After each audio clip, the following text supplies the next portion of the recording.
Osikutholayo namhlanje ukuthi abantu abaningi bathi ithemba likhona abantu abaningi bazimisela ukuthi baze eZimbabwe bazoinvesta.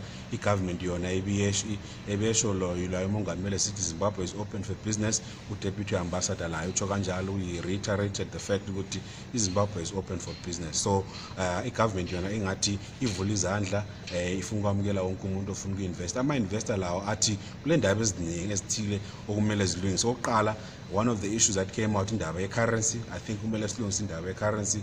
Okunye futhi ongani kuphumile kade sikhulunywa ngakho indaba yama-resources. Obviously kunama-mineral resources amaningi eZimbabwe, and ungani kule policy uncertainty ngoba abantu abayazi ukuthi i-indigenization sesekhona kumbe ayisekho. Kulama-minerals la akhitshiweyo kuthiwa angu-2 ngama-locals, amanye they are open for ama-investors. So ama-investors amaningi bethanda ukwazi ukuthi yini kahle kahle enzakalayo ngoba there's a lot of policy uncertainty, a lot is being said, and abaningi bakhona they are very keen to invest imali balayo. They are optimistic about the future in Zimbabwe, but bafuna ukuthi kube le policy certainty, into eziningi zicace ukuthi kwenzakalani bengakalethi izimali zabo eziningi.